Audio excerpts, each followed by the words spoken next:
See, it's the first time we're in No, the room keep it together. Keep it in. The first time we're in the room together, I'm and Dre laughing starts because I took my giggling. glasses off and this thing is closed. Okay, I'm going to count down again. See, this Keep it in. This is why we have to be in Zoom. Keep it in. This is part of the episode. Do not Come on, keep it check in.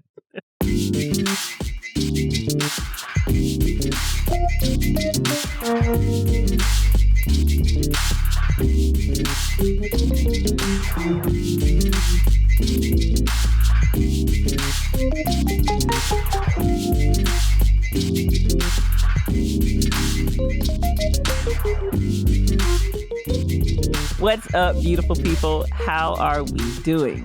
I am Anitra in Lawson, storyteller, producer, educator, and content creator. He is Dr. Andre Evans. Yeah. Go say what's up to the people. What's up, people? I thought you were going to say the brother I never wanted. He's a father, theologian, pastor, author, and as always, the brother that I never wanted. We are Savage Siblings, and this is the Savage Siblings podcast, where we are brutally honest, relentlessly transparent, and unapologetically authentic. So glad you are here for another episode. Bro, how's it going? What you been doing? It's going well. It's going very well. Had a great week. Had an opportunity to get out of town for a bit. So when I came back, I had a chance to check in with all my folks, all my executive team at the church, and I ended up in this conversation with Pastor West. Shout out to Pastor West. And he's our pastor over ministry. And he said, when I came back, he said, I looked brand new. I looked like I was a new being, like I was fully refreshed and revived. And immediately I wanted to get offended because I was like, well, what did I look like? I don't understand. Death warmed over.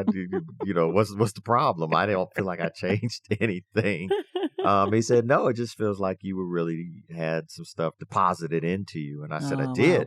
And I really started talking about that to a great extent. And it dawned on me, this particular episode, it dawned on me that, we evolve as human beings. And as a result, we're always changing when we always need to be changing for the better or for whatever purpose needs out of us in any given season. And what I realized, because as soon as he said, you look new, I wanted to go back and be like, no, I'm going to go back to my old self because you just ain't going to talk about my old self, who I was before I left. And what I realized in kind of that moment, one of the hardest things to do is really to kind of stay the course when you're redefining yourself, to kind of leave those parts of you that can't go to the level that life is taking you, the level you're going into, the purpose you're going to. One of the hardest things to do is to stay the course and not go back to your old self. And what I realized after coming back from this trip out of town is that there's some parts of me that have been a part of me, like, for 47 years now. But it doesn't mean they got to go into the 48th year, because the 48th year is different. That's good. And so how do you kind of remind yourself of why you changed or transformed in the first place? How do you get this constant reminder to always tell yourself, hey, no, there's a reason why. There's a reason you identified as to why you want to be this person now. And I think it's so important that we all have reminders. In fact, for me, what I realized is coming back and talking with Pastor West and him just kind of seeing different changes or rejuvenated me, that I wanted to keep that. And I realized one of the greatest assets we have as people, purposed people, are actually the reminders that you're evolving into what you or what you believe your purpose is. Reminders are some of the greatest assets we have, whether they're scars or whether they're just this acknowledgement that, you know what, I would have handled this a lot different, but now I'm new. But reminders are good. And then I think sometimes there are people who enter into your life who are also reminders that you've evolved and you're different and you got a different purpose, a different definition of who yourself. And I'm very thankful that we can always redefine who we are. We can always redefine by the season we're in, redefine ourselves. We don't have to keep being who we were. We don't have to keep being what someone thinks we should be. Mm-hmm. You should always be able to evolve and redefine yourself. So that this week has been me saying two things. One, I don't want to be that anymore. And two, to other folk, you lucky I'm not that anymore. so you lucky. Yeah, so yeah, redefine. How about yourself? How's this week been? It sounds like that was a great trip too. It's great when you can go somewhere and come back as when things have been deposited and things have been put into you. So it's been good for me too. I was also out of town and transformative experience, but I think if I had to kind of make it succinct, I just feel this energy for newness. And so definitely in alignment with you, this energy for growth and transformation. And I'm excited for what's coming next. Yeah. And I sense some things and I see some things on the next. And so just being really mindful about, what God's saying, what he's whispering to me, and being intentional about listening to that and following through with it, but keeping that excitement up, even when you're tired, even when you're frustrated, that there's newness on the horizon, because I believe God continues to stretch us and to grow us. Absolutely. You're the pastor. I forget what that scripture is about, new wineskins. Oh, yeah. You can't put new wine in old wineskins. There we go. Yeah. And so I feel like that's what's happening is that, you're getting some new wineskins so that we can move forward to the next level. And so I'm excited. So it's the same. Transformative, great week away. Just taking care of some self-care, which was really good. I did not get the compliments you got. I guess I look exactly the same. You need to go back. Clearly. You need to go back. They're like, that change is internal. Not helping your wrinkles at all. Not helping anything. You need to go back. You're smiling, but your mask is on, so we don't see it. So I don't know. So, but that's cool. That's cool. So that's funny. That's cool. Well, this week's episode is entitled "I Wish I Was a Little Bit Taller." Wish I was a baller. It's all about identity. So anyways, you ready for the sound off? Sound off segment. Sound off. Let's do this. All sound right, kick it off. off. Here we go. So I think it's natural and innate in us as human beings to always wish and or want to be better or different in some way, in some capacity. And I would say, especially when we're kids, right? Right. Now, bro, you remember growing up, I wanted to be Janet Jackson. Yeah. I didn't want to be like her. Right. I wanted to be her. Right. With the hoop earrings. And I love wearing jeans, and she could sport some jeans and a t-shirt and look amazing. She could dance. I do remember that. And then I was also in love with Michael Jackson. Yeah, every child. Every child was that that generation was in love with Michael. But I wanted to be this beautiful, talented Black woman who happens to be the sister of Michael Jackson. And I think we all go through life when we're young, during those childhood years, posters on the wall, dressing a certain way. And it's all really, I think, in good fun, right? It's like, you like this particular athlete, you like this entertainer.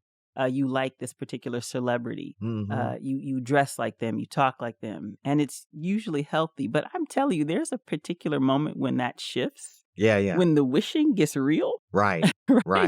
And it's like out of nowhere, we become more focused about what we're wishing. Yeah. And I was trying to process what that is. And I kept thinking, if I had to try to put it simply, it's almost like there's a point where we are trying to turn a negative into a positive, or a perceived negative into a positive. And then the playful, childlike wishes, get serious. Yeah. I feel like some of our first experiences typically come with our siblings, right? Meaning among siblings, and typically parents are the ones that initiate that. Sure.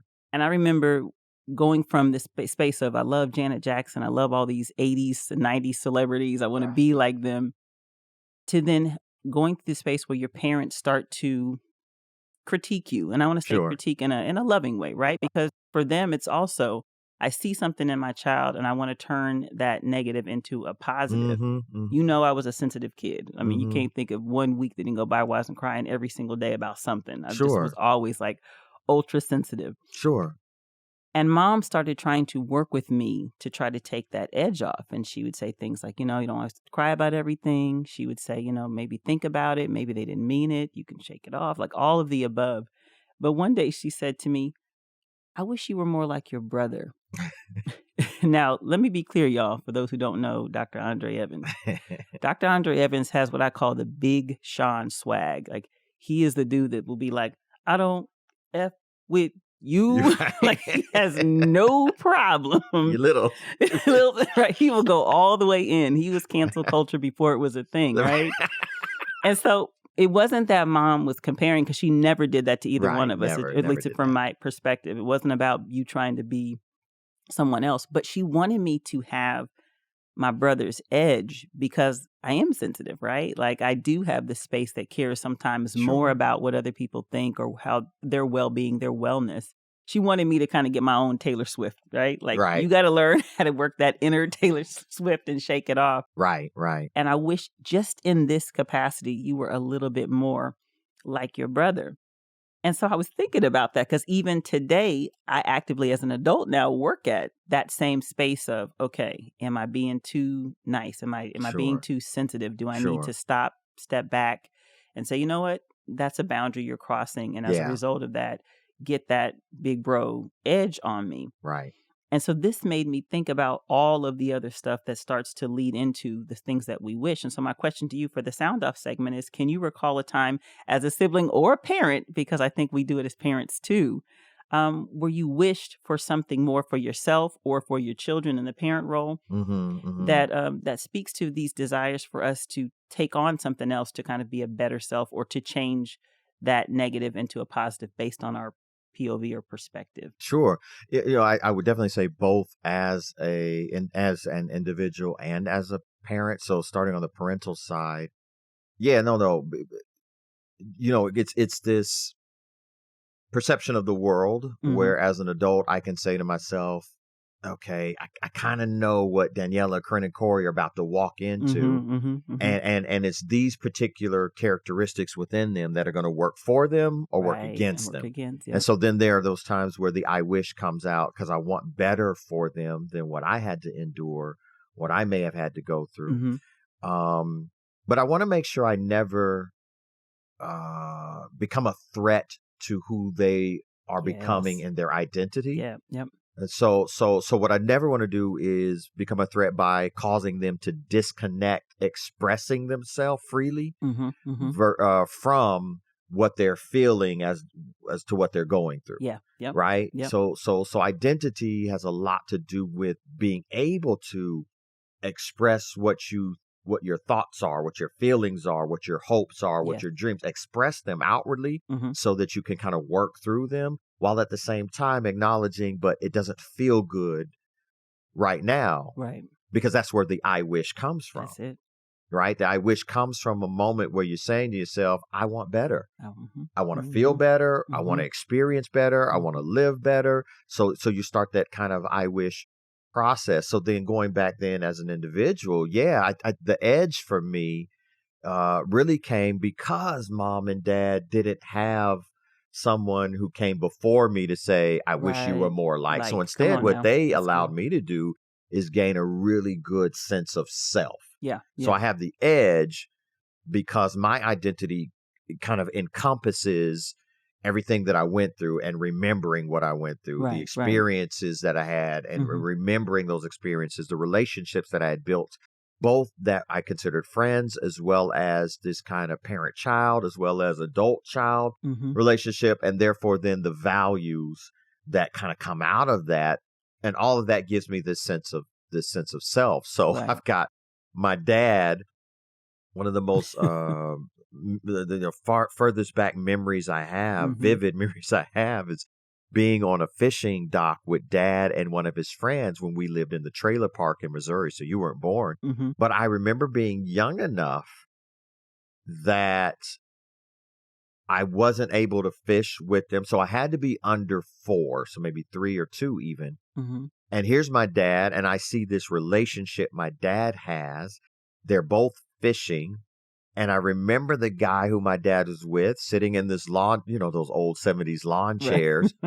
And I remember him saying, Andre, come get a drink of this. And I distinctly remember it being a red and white Budweiser. Right. And I took a sip. And Dad, who doesn't drink. At all. The worst, the most lethal I've seen him do is a wine cooler. Right. And Dad is like, yeah.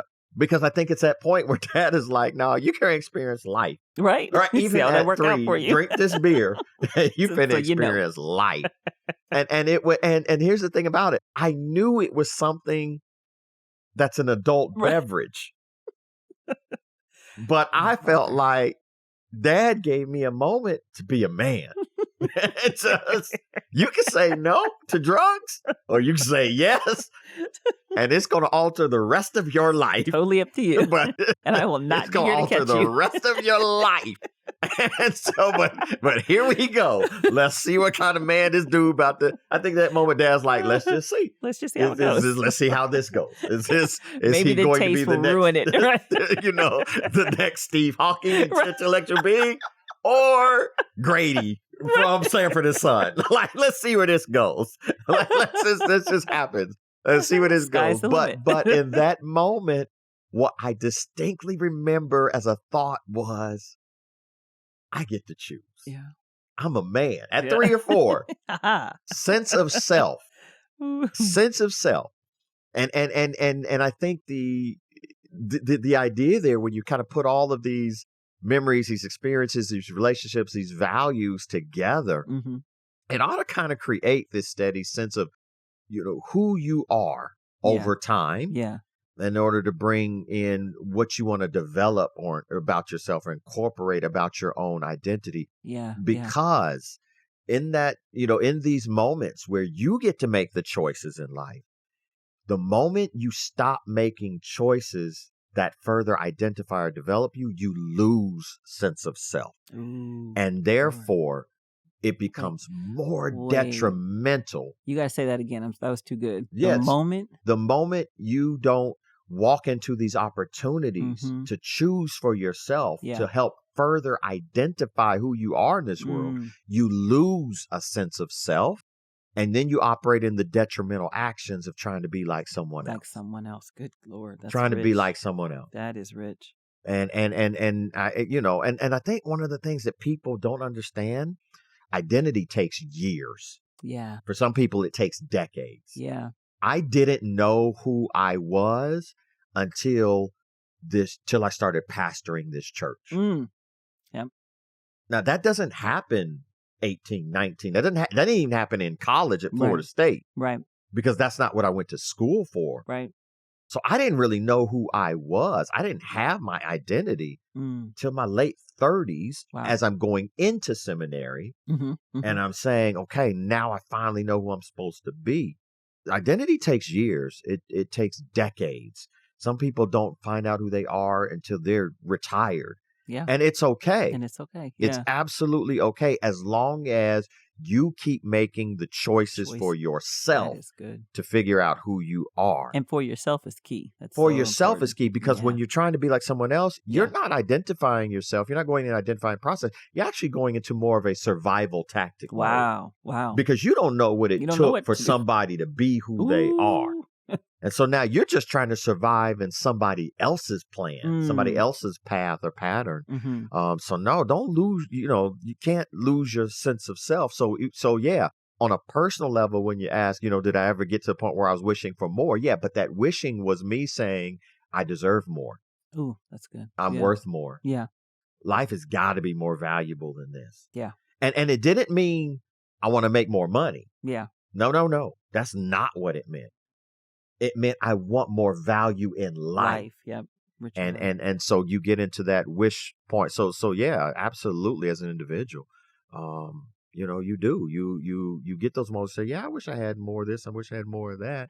But understand, that's not for you to go and sit there and try to get someone else's life. It's for you to discover how you develop, how you audit your own life. Right. And figure out what could I be doing better or more. That's good. So yeah. Well, speaking of wish, we wish to shout out our sponsor for this podcast, which is the Savage Siblings Podcast. So it's a podcast all about perspective. We often discuss life's issues from the vantage point of respected experts, educated gurus, spiritual leaders, and all sorts of intellectual juggernauts in popular industries. Now, we are not the experts. We're not saying they're not important. We're just saying that we are a brother and a sister who love to discuss all facets of life through the lens of the sibling experience. And we do that with a strong foundation of storytelling promising to always be brutally honest, relentlessly transparent, and unapologetically authentic. And again, thank you for joining us here on the podcast. Well, are you ready to get savage? Let's get savage. All right, let's get it. I'm going to start here, and we're still in the same vein of dealing with identity and this wish list. Easy way to get a quick path to depression, just get on social media. Like, spend some time on social media scrolling, and it can lead you to some dark places. So the whole focus of this particular subject for this podcast actually started there. I was on social media, scrolling down several different platforms, and I came across this beautiful exchange between a father and a son in this video posting. And I won't get into the weeds of the video itself, but it made me start thinking about Malachi and his relationship with his dad. Yeah. Of course, that springboarded into me and my relationship with my dad. And then you keep scrolling and you start seeing all these other things. And in a matter of maybe 5 minutes, bro, I had just this deep dive internal analysis. Pandora's box. Just, Jumanji. Rabbit hole space of, I wish I was this. I wish I was that. I wish I had. Yeah. And then I started thinking about Skilo's song, the title of our podcast, I Wish I Was a Little Bit Tall. And it just kept springboarding into that. And it made me stop and think, like, when did we and why are we so consistently wishing for so many things? And I came across this really interesting story. There was a lady who was desperate to retire. All she wanted to do was retire. She worked hard. So for years, she was hyper-focused on the goal of retirement. And it literally shaped her life. It influenced many of her choices. Fast-paced gallop, doing all the things to retire because that's what she desperately wanted and was the primary focus of what she was wishing for. So 8 months into her retirement, she is completely miserable. I can see that. She's crying. She's frustrated. Yep. And she says in all of her years of rushing, of wishing, of pushing towards retirement, she never considered what her life would be like once she actually got there. It never occurred to her that once she got to that point in her life, her parents would be deceased. That she would be too tired to do the traveling that she put off until she retired. She wouldn't have hobbies that were really worthy of the mind and the development she was at that stage of her life. And so all that she had wished for was nothing like what she expected and made herself miserable. And so as I'm processing my own, because again, it started with my own Pandora's box and rabbit hole of me writing out a list of things I wish. I said, where the hook is that we wish that we were a little bit taller because we believe that we'll be happier. We were taller. If we have it. Now, I'm sure there's a bunch of you out there like, and I will be if I'm taller. But for the purposes of this podcast, what I want to talk about is I think everyone consistently is wishing for things that we don't have. But where did that come from, right? Like, where is this space as human beings where we're always wishing for things that we don't have? And you mentioned it earlier, and I want to dig a little bit deeper. How is it connected to our identity? Yeah, because see, ultimately, to kind of go back to your initial question for this particular segment, how did we get there? Because what we automatically want to do is attach the tangible, the material to the identity. And you can't. You don't. And so, I fully understand why this lady who retires is now miserable, because at some point, if you don't answer the question for yourself, that is and that question is what is my existential being? Like, who am I? Who do why do I exist? Who do I want my future self to be? If you don't answer that, and that's a very complex question and answer, but if you don't answer that, if you don't spend time consciously thinking about your identity over the seasons of your life in order to understand who you are, then when you get to this moment where on two sides, whether you get all the materials you want or you don't get any of them you want, you still don't know who you are. You still don't know who you are because your identity can't be attached to something that could be here today, gone tomorrow. That's good. Your identity can't be attached to a tangible thing that a natural disaster could take out. And right? Your identity has to be attached to something that is existential. Why do you exist? And many of us don't get to that moment because we don't realize what we can do with the resources that we have internally and relationally. Yep. So I'm not the house. Thank God I'm not the house I live in or Come the on. apartment I Come live on. in. Thank God I'm not that, because people wouldn't think I have any value at all. Mhm, But instead, I am who I existentially mhm. am.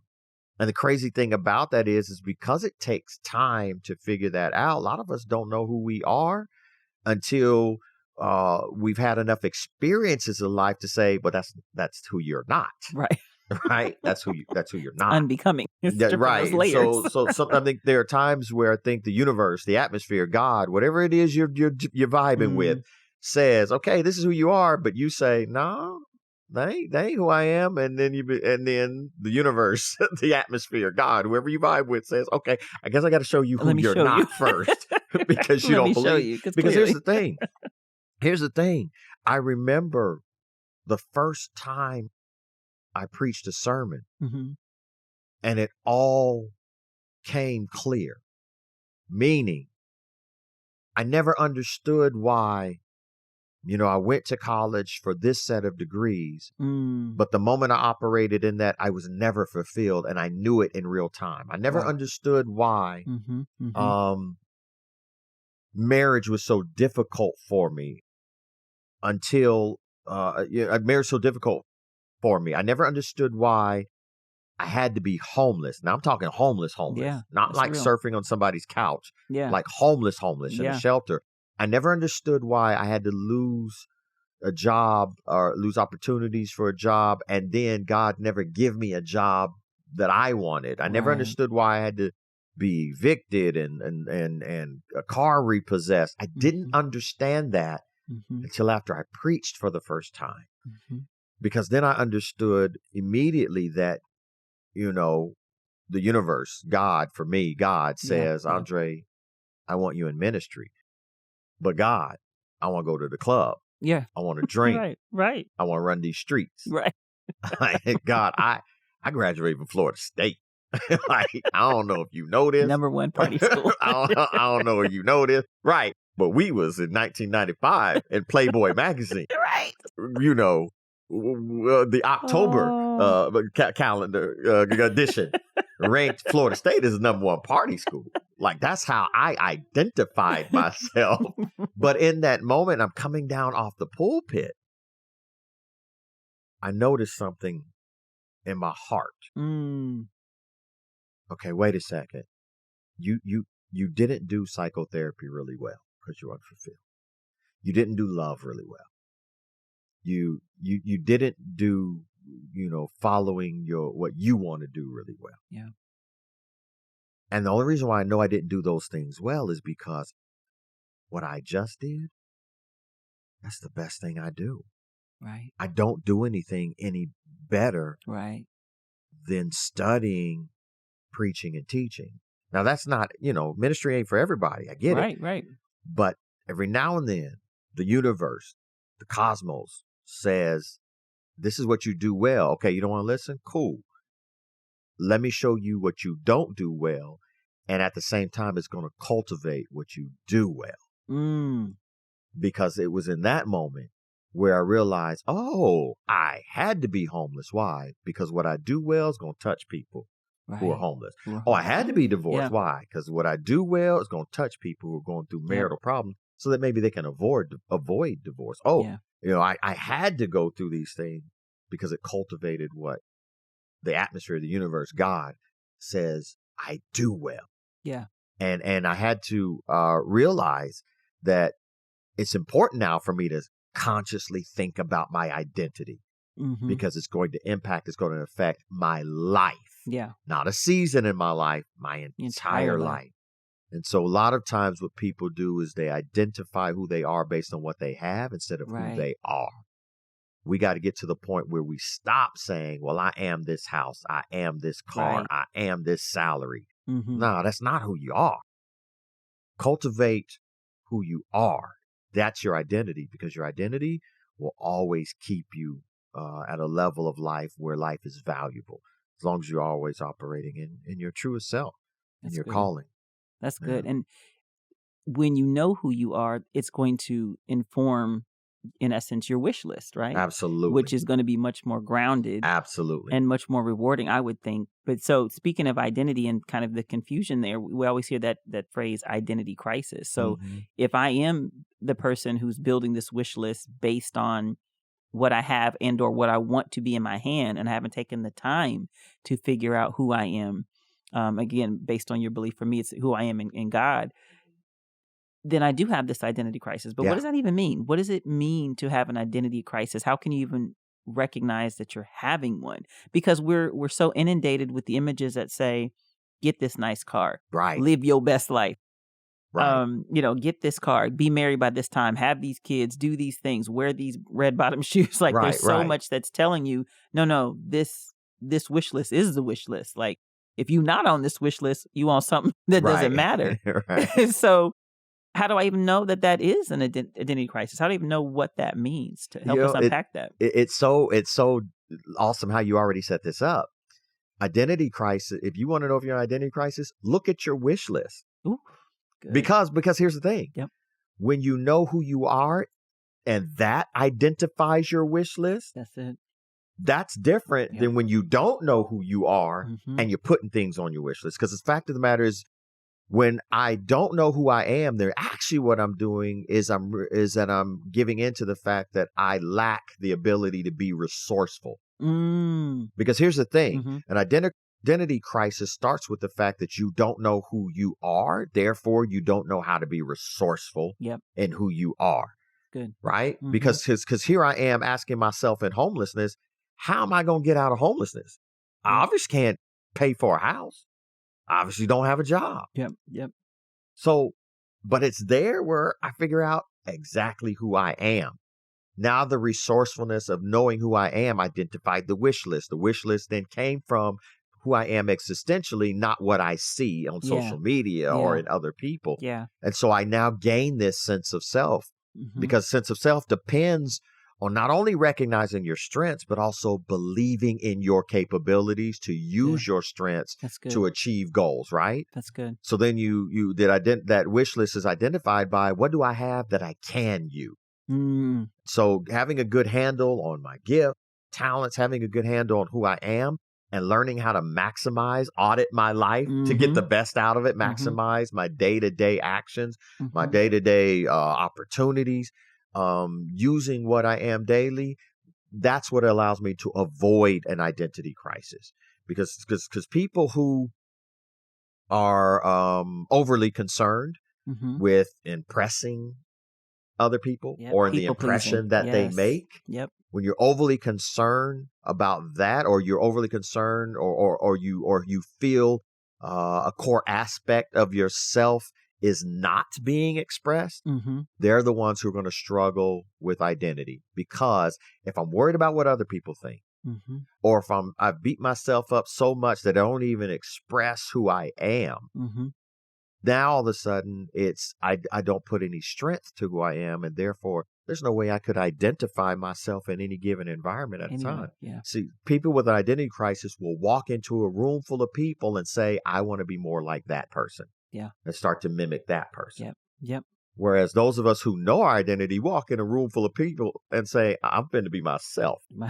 And if I end up in this corner by myself, I'm okay. I'm okay with that. Come on now. I'm okay with Come on now. Because I know who I am. Part of our identity is being able to express who we are existentially.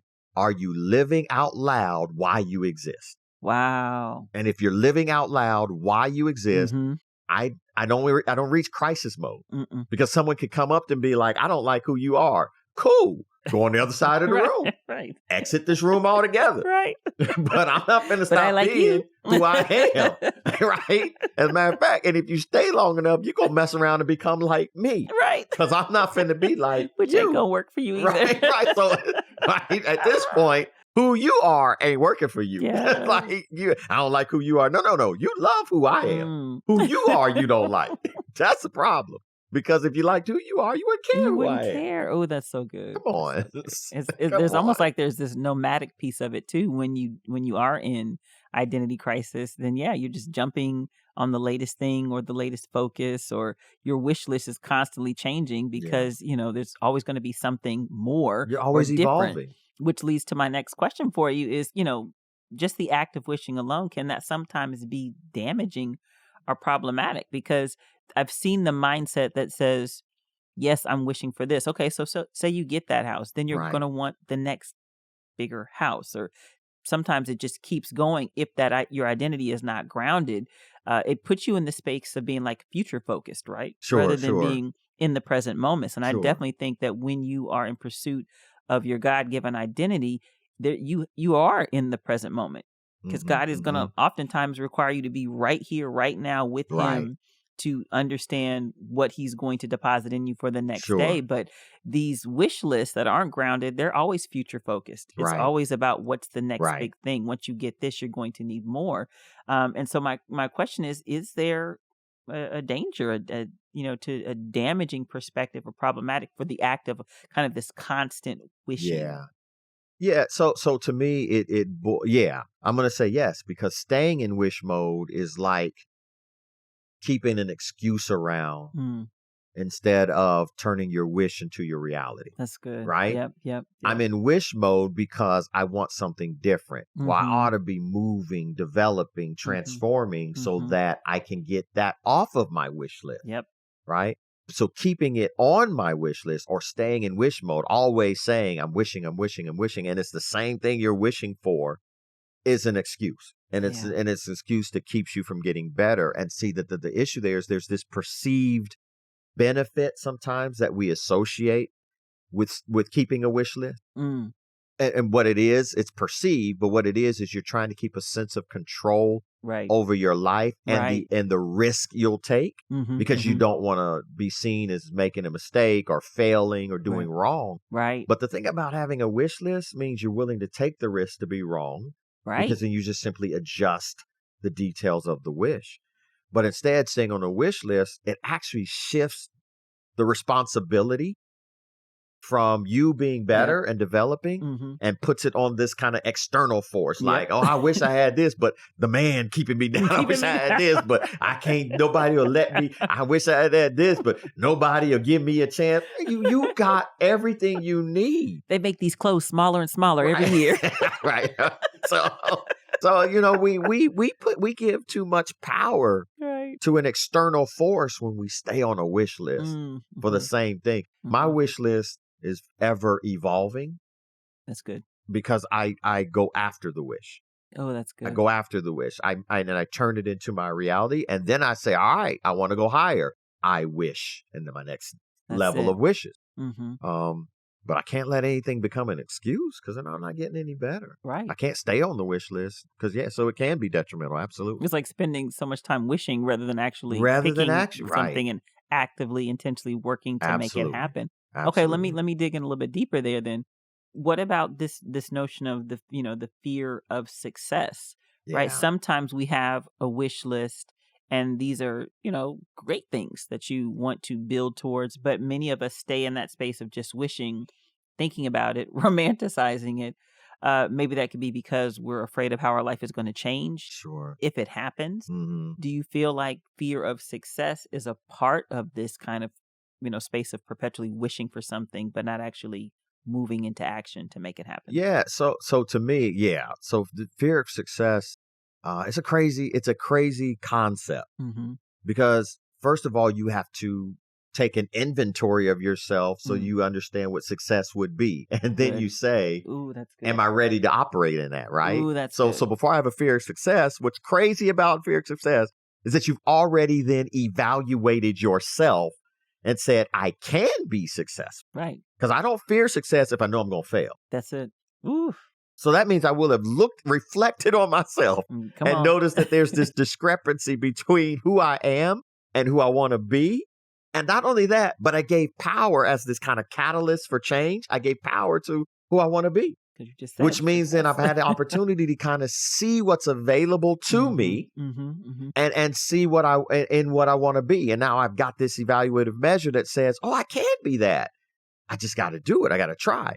Because the fact of the matter is, when we see what's available to us and where we want to be, The only thing that has to change is us. Yeah. Right? Yep. So identifying my success then means I've discovered, I've developed my potential, I know what my purpose is. I've got this opportunity to exercise my potential and exercise my purpose, but then something creeps up that says, it's going to cost you too much. And that's that fear of success. Yeah. Because it's not fear of failure, No, but success costs you a lot. Failure costs you nothing. Yep.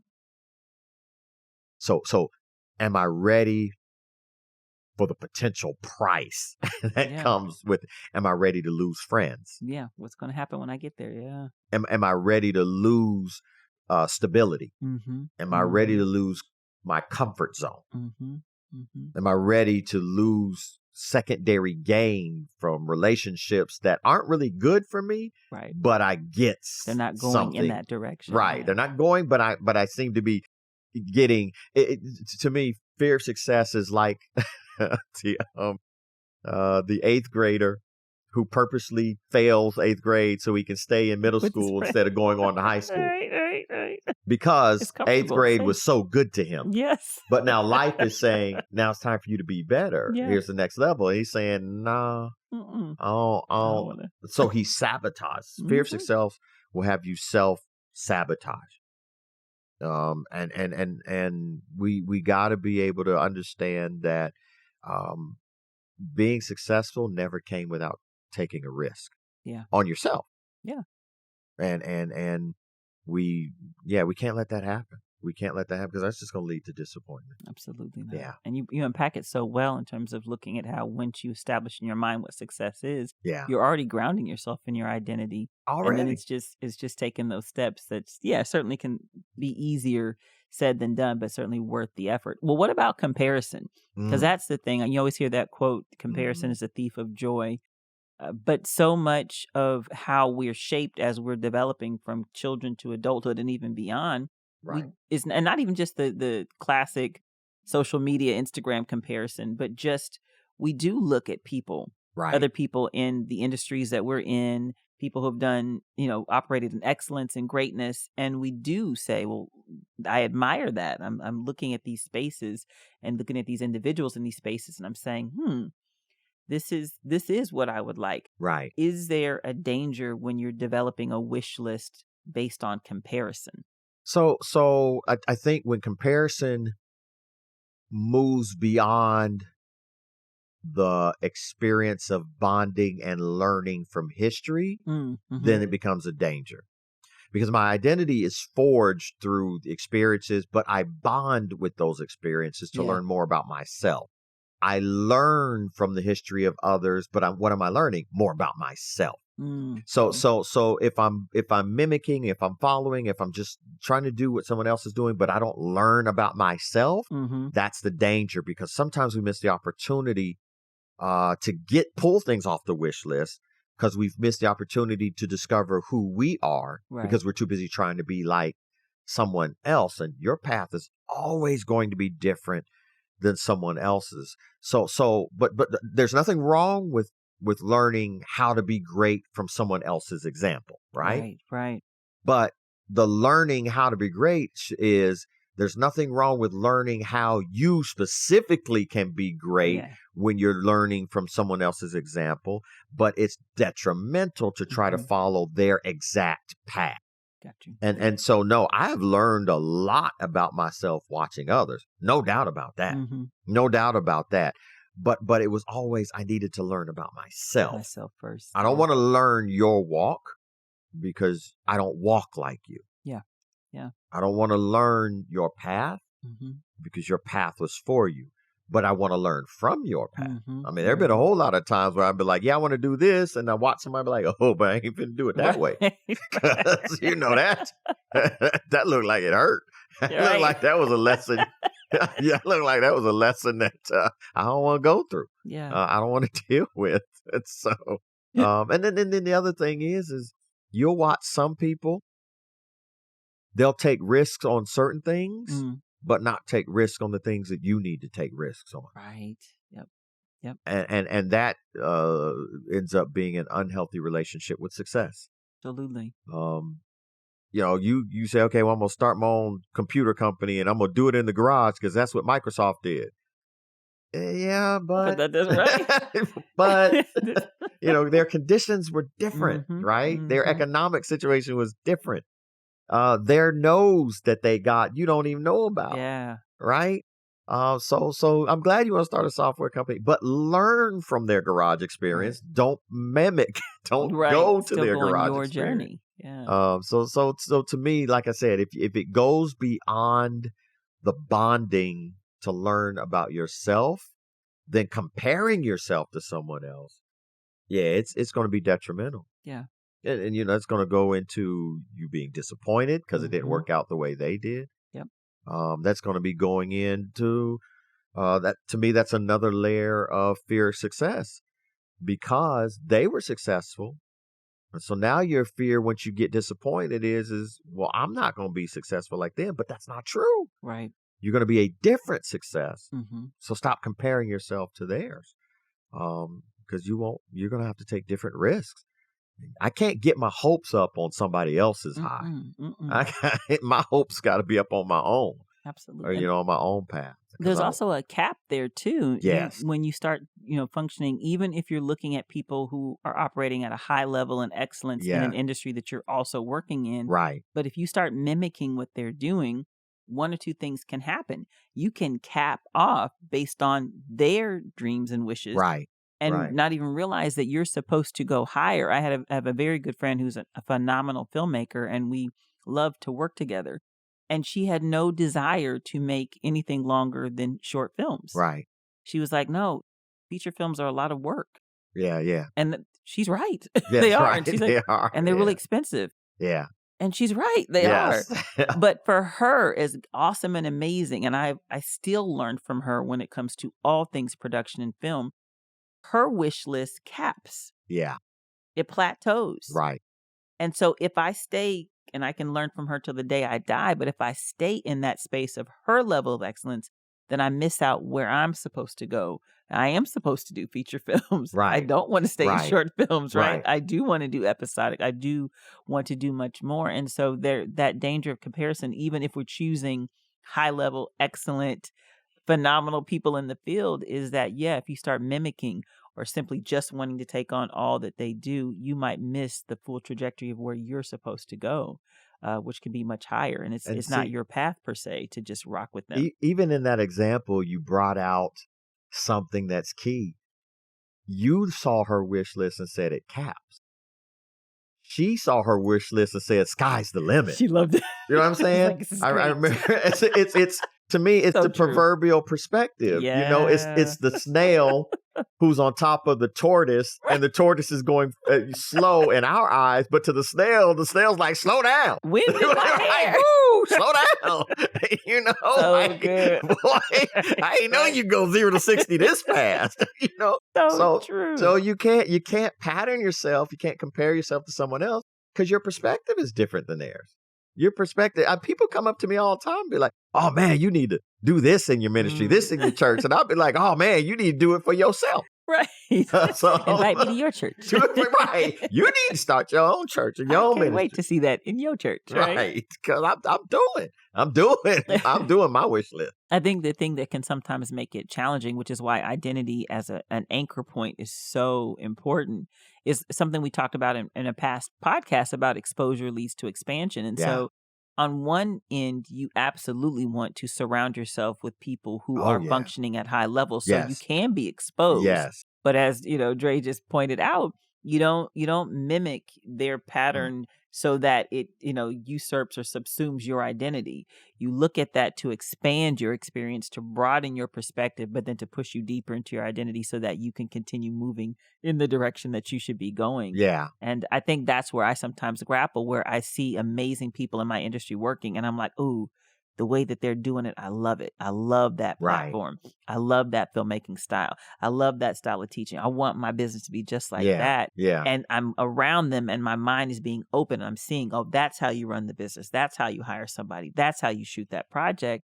But if I'm not careful, I can become small because I can stay there, or not even small per se, I can get distracted or delayed in what I'm supposed to be doing for Anitra because I'm so focused on this other level of greatness. And God is saying, yeah, I showed you that because I want to open your mind, but I don't want you to stay there. I want you to keep moving. I want you to, glean and garner what you can. I want you to serve and sow for a season, but now I want you to keep going and keep pushing forward. And that keep going, that keep pushing is really God saying, I want you to do it through the vessel I created you to be. And you, right? So good. I remember Corinne and Corey when they were young, and Tina would used to do their hair the same way in these twists. And they were both standing before me one time. And this is at a time where Corey was really kind of same height as Corinne. Sure. And I was like, oh, you girls look like twins. And Corinne looked at me and was like, we're not. And I was like, well, no, and I said, I know, Shots but fired. your hair's done the same way. Your clothes are done the same way. And she was like, but Dad, there's a real difference. And I was like, well, now I know there's a real, no. She said, no. She said, Corey looked and said, yeah, I want to wear that too. But Corey then said, but I'm going to take this part of my hair and put it to the right instead of the left. Good. That's so good. And what Corey was essentially saying is I love what you got going on, but I'm going to make it mine. I'm gonna take. Ooh, that's I'm so gonna make it mine. So And so and the identity confidence that Corinne had was like, how come you can't tell the difference? Like, I don't understand. You see the beauty. Why in don't both you of see these? the difference? It's more to this than just a different name. Right. I'm going in her hair's going in a different direction. Like, I don't understand. But the 2-strand twist is different. Right. You don't even see the You know, pattern of the curl. And I felt dumb for not noticing. And I was like, and after she pointed it out, I was like, that's the difference. It is different. Wow.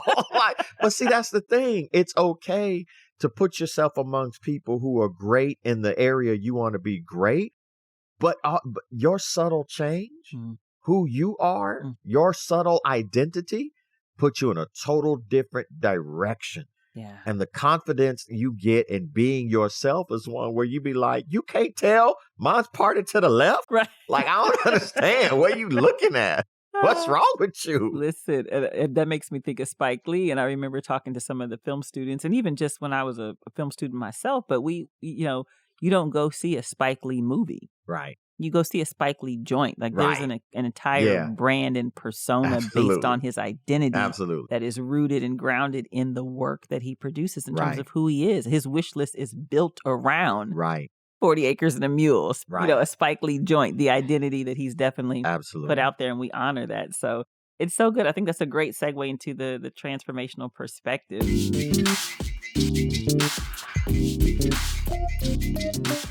Yeah, and it is because, this counterpoint thought to your wish list and discovering you are an identity is you got to start somewhere, right? So you got to see it somewhere. If I don't see it, I really don't know what to be. Like, so I did at some point have to see somebody else's success, somebody else's identity in order to help me realize I want more from my own. And so, there are instances where we may try to be someone else, but not who they are existentially. In other words, you cannot be your best self being a cookie cutter of someone else. Right.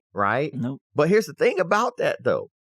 You still can make great cookies. Right there. That's so good. That's so good. You still can make great cookies, and they will rival the cookie cutter you just saw. Same ingredients, just cut a little different. Just cut a little different. And it's not, see, that's the beautiful thing about identity. Yeah. Knowing who you are. It's okay to wish for more. It's okay to look at what others have and say, you know what? No, my life can be better. Yeah. But be cut a little different. Yeah, be cut a little different. That's good. And so the kind of that bottom line there is authenticity. Yep. Have your wish list. Yep. But make it authentic. Yep. Make sure you are authentic. False hope can give you someone else's reality. So you got to be authentic. Yep. You got to be real.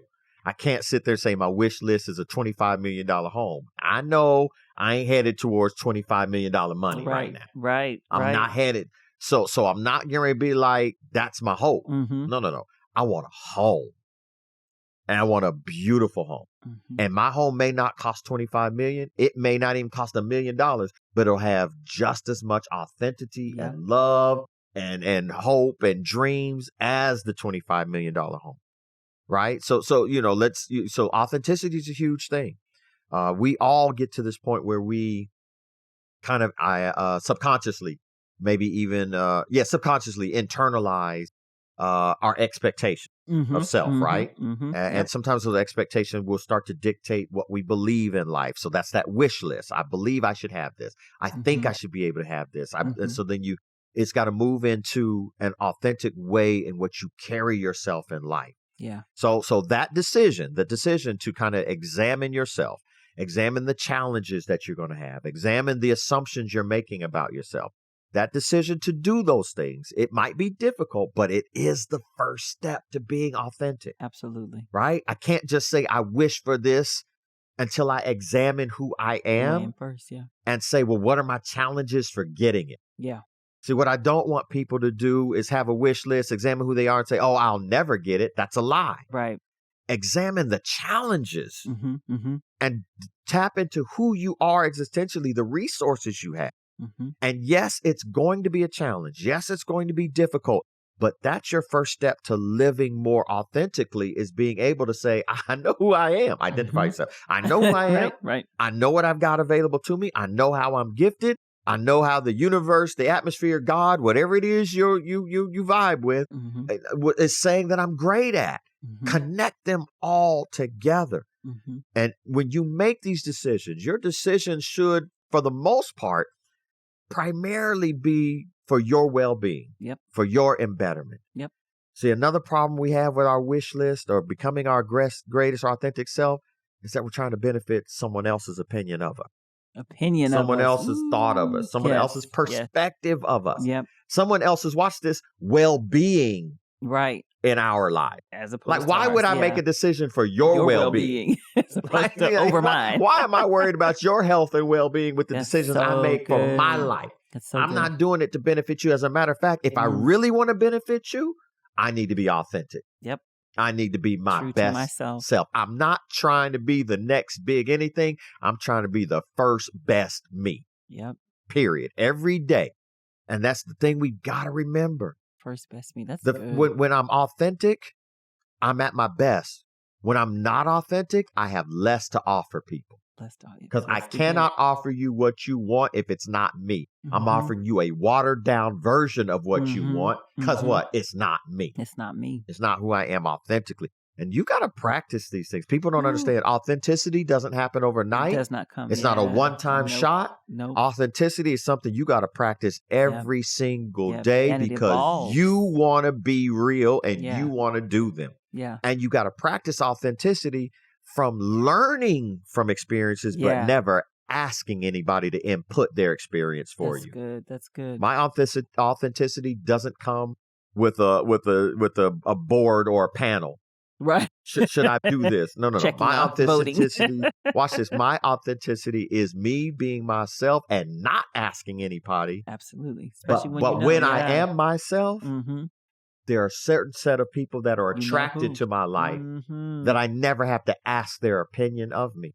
They love me for who I am in my authenticity. And that's how I continue to develop this wish list, continue to get better, because I understand that this concept of self, it's not always easy to grasp. I'm not an easy person to understand for myself. Right. But in part, that's because my identity naturally shifts and develops over time. But as long as I'm always striving to understand myself, striving to identify where I am in every season, striving to be authentic, my best life, my wish list, it becomes better.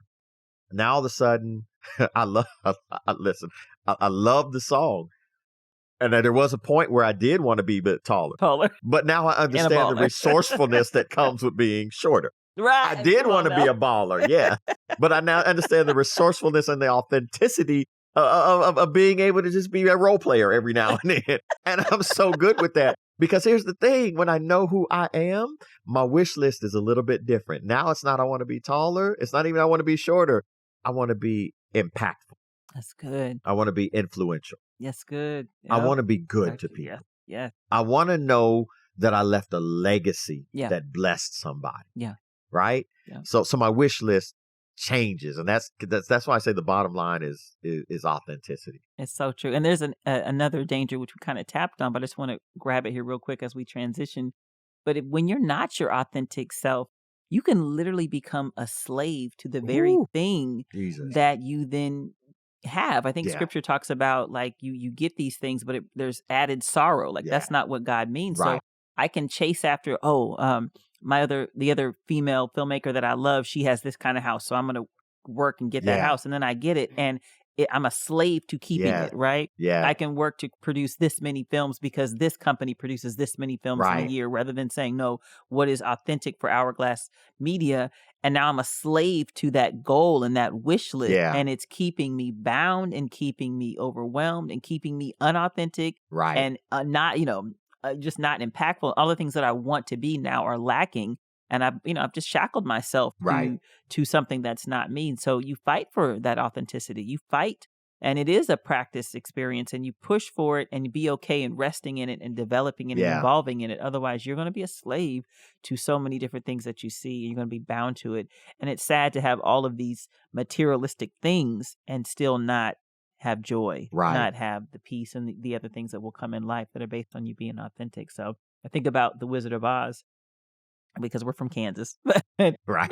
That classic, foundation of everyone trying to ask for this wish. Right. And not realizing, no, everything that you need is already in you. Already in Cultivate that, right? Everything you need and want is available. Already in not only right here and right now, but it's there for you to dig deep and push it forward. And so that becomes the bottom line is when you look to your authentic self, so much of what you need and so much of who you are is there. Yeah. And I like that you mentioned kind of you become slave to these different things because, and I don't know if I want to make sure, everybody kind of understands what that means. I had a friend who bought this beautiful multi-million-dollar home. This was in Charlotte. And he wanted me to come by and see it. And so I came by and I was there just looking through all the home and everything. And there are two things that happened. The first thing that happened is I made a comment on, his walk-in shower and then a comment on his bathtub. And then the comment I made on his bathtub is like, oh, it's got jets. And he looked at it and he said, I didn't know it has jets. I was like, but this your house. How you know it don't have jets? And it's like, okay, whatever. So we walked in and we moved to his utility room. And I'm looking at his washer and dryer and I'm looking at this other area, fuse box area. And I said, oh, there's your fuse box. He's like, I didn't know the fuse box was in here. I was like, how you not know if something goes out? And so then we walked to his backyard. And I was like, oh, man, you got hookups for an outdoor kitchen. You need to get you. I didn't know I got an outdoor. And then he said, all right, Andre, chill out. Hang out here, man. I got to go to work. And I was like, wait, you got to go to work? Right. And he was like, yeah. I was like, but then you just leave work? He said, yeah, I left work. I came here just so you can see the house, but I got to go back to work because, I got to make money. I was like, oh, you got to make money to upkeep this home. Yeah, this home you don't know the details about. Right. This home where you haven't fully experienced that you've now become a slave to owning the home. When in actuality, you could have bought a home you can afford and still had all of these attributes and accessories and all of these things in it. That's good. But it didn't come with the tangible value you see, but it came with more intangible value because now you wouldn't be working 60 hours a week trying to keep up something that isn't you in the first place. Robbed you of all the joy, all the rest, all the peace. Authenticity will have you saying, nah, I don't need that in my life because I won't get the chance to enjoy it and I'll become a slave to it. So good. Authenticity will have you scaling back and saying, I find more joy in the small things than the things I got to work 60 to 80 hours a week to hold on to. Authenticity will have you evaluating the relationships you have because some relationships cost you too much. Authenticity will have you evaluating your wish list. Man. Because there's some things you may have on your wish list that you really can't afford to take on. Come on. And I'm not even talking about financially. Right. Emotionally, you can't afford it. Mentally, you can't afford it. Oof. right? Behaviorally, you can't afford. There's some women I knocked off my wish list. Come on now. Because you know what comes. Because crazy costs a lot. Right. Woo. Right? So, no, can't afford that. No, so, yeah, authenticity, knowing who you are will knock some stuff off your wish list. Some people out of the circle who want to put stuff on your wish list. Look, listen, the way my patience work, right? you can't be on my wish list. I don't need to know my you. My quota of patience, you know? Right?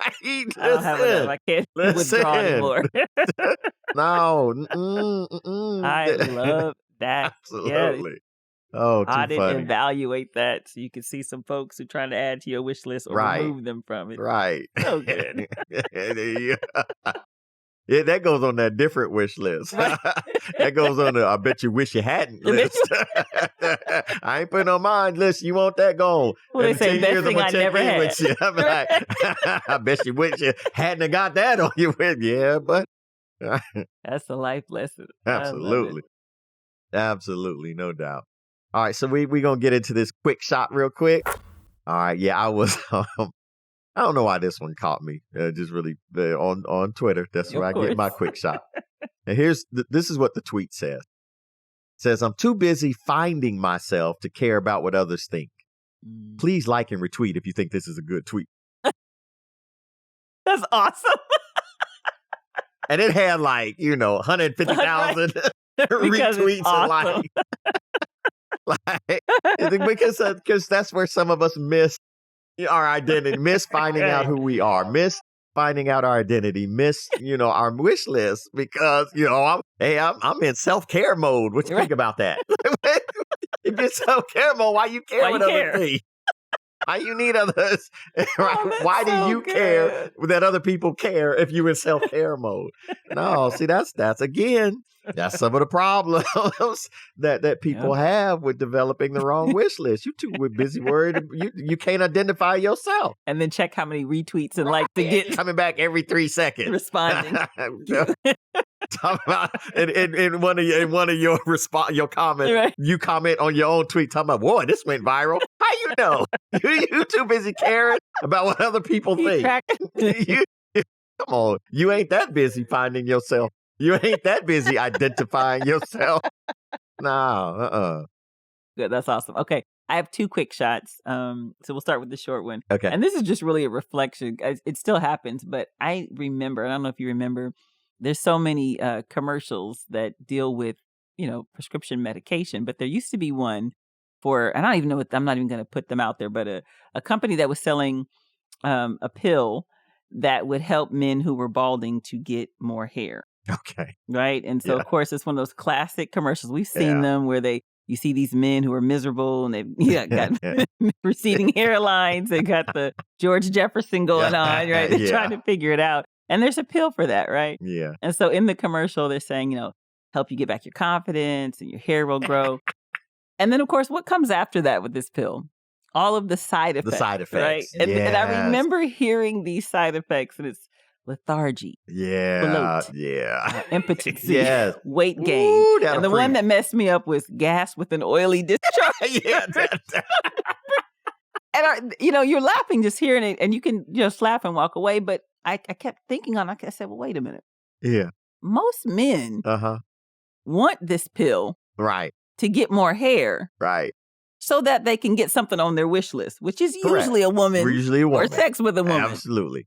But when you get this pill to get the thing you want on your wish list. There's some things that ain't going to let you get that woman and definitely ain't going to get sex with that woman. Your liquid gas discharge? You ain't getting nowhere with that. I don't care. You might as well stay your authentic bald self. Find a woman who wants to rub your bald head and have sex like a champ. Right. Because everything else is going to leave you got without the item on your wish list. You going to know her because she going to say, I'm so glad you ain't got no oily discharge. That's right, baby. That's right. That's the only reason to get the pill is to get hair so you can get something on that wish list. And all the side effects, knocking you out, knocking it off your wish list. This is crazy. Now you only get the woman who accepts oily discharge. Wait, but no, like, think about that. Impotency was one of them too, so you can't even. Like, it's all bad. Lethargy, like what? Right. And you too tired to do anything. Like, really? She goes to watch you sleep. Like, what are we doing? Was it worth it, Samson? Was it worth it with all those golden locks? Oh, God. Was it worth so it? Funny. No. And every time I hear that, it makes me laugh. But all right. So, and then the other quick shot, shout out to Black Sheep. The choice is yours. We'll call this little section here, this or that. Okay. So I started researching just all the top, 50 million things that people want in life. Yeah. And so what I'm going to do, bro, is I'm going to give you an option. I'm going to give you two things and you have to choose this or that. And these are things that so many people have on their wish list. Okay. And so then you want to choose the one, this or that. And then, of course, you can tell us why you chose that. Okay. All right. So here we go. First one, this or that. Happiness or freedom? That. Happiness is based on things that are happening. Give me freedom because, give me freedom. I love it. Give me freedom. I can make my own stuff happen in life. I love it. Okay. A world-class, fancy, top high-end car or an attractive spouse? I'm mad that it's taking you so long. If they could see the face I'm making. I feel like they're the same. There's not a third option. Nope, this or that.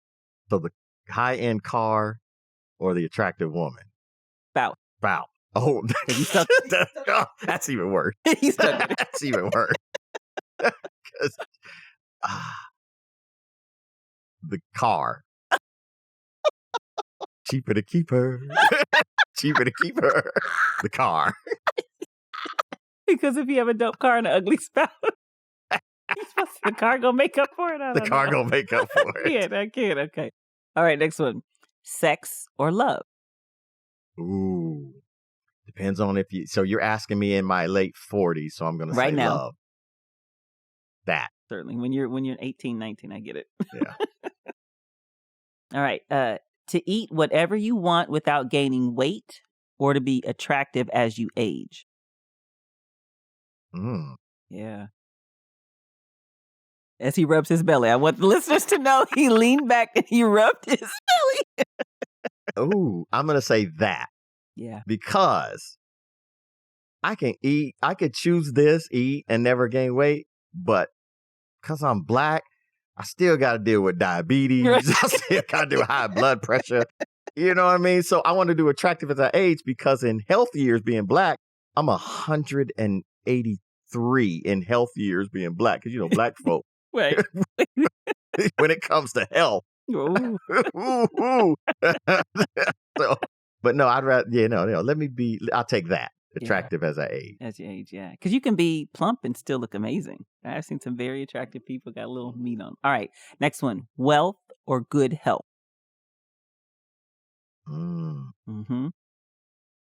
Wealth or good health? Yeah. That comes with the assumption that wealth can't provide me good health. Yeah. No, okay, so that's the assumption. It's one or the other. Wealth and bad health or health and no wealth. You said it beautifully. Okay. Ooh. I'm going to choose health. The way I'm not finna pay off these student loans. Oh, no. Put it out there. The way I'm not finna pay that debt off. I'm okay going to my grave in debt. We believe in God for loan forgiveness, multi-millions. But Sally Mae don't believe in God. Sally Mae ain't never been in church. I cannot with you. All right, let's do a few more. Visiting every continent or living in a preferred, beautiful, serene place. Ooh, that was tough. Yeah. I am going to say this. I love traveling, so let me see every continent. Yeah. I believe travel for me makes the world home, makes the world serene. That's good. So if I can always be traveling or spend a lifetime visiting every continent, I'd rather do that. Okay, do a few more. Have at least one true best friend or know that you made a difference, an important difference in someone's life. Give me one true best friend. This. Friends are hard to come by. I agree. I'm saying this. I don't care if I make a difference in someone's life. I'm going to do my best. You're like, whatever. I got my friend. Got my friend. But you need nothing to no one else. That's all right. Okay, let's try this one. Reach a fabled level of success that makes you untouchable, or pursue your calling while supporting your family financially. I know. I'm going to have to say that.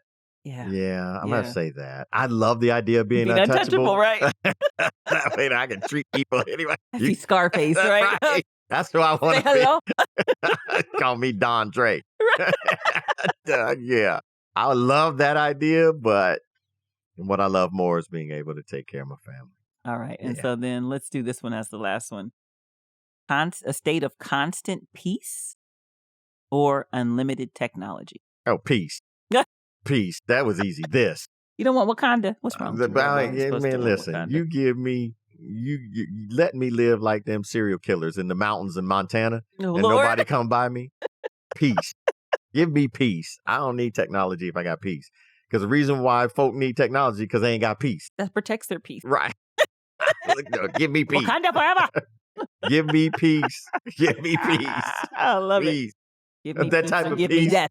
that when someone get on my property, I'll be like, you finna get shot. No, you don't even talk. You just I don't even understand. I don't understand Shotgun. why you out here. That type of peace. I love it. All right, great. That wraps it up. So what we have for the final blow, bro? Okay, so we're dealing with identity and how that kind of develops our wish list. And I know we've talked a lot, and it may seem like we're talking from a place of ease, but the truth of the matter is we all have this complicated relationship with our identity. Yeah, we all have a complicated relationship. That doesn't mean bad. It means sometimes it's easy to know our identity. Sometimes it's a struggle because life is always changing. And it's complicated because our identity is the one thing that defines us the most. Yet, because we're always evolving, we're never really sure of our identity in even any given season to its exaction, to an exact ability to, so we're constantly finding ourselves and redefining ourselves. But finding your identity is ultimately then really about finding what makes you, you. Yeah.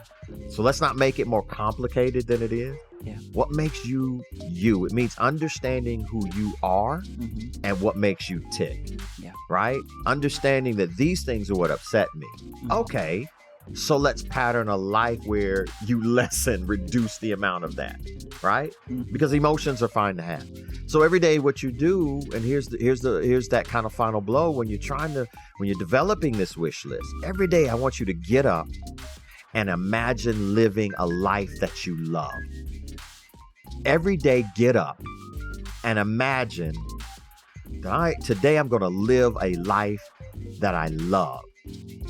And then pull from who you are existentially to turn what you imagined into your reality. And it's not this grand plan. It's simply today, I'm living life out loud.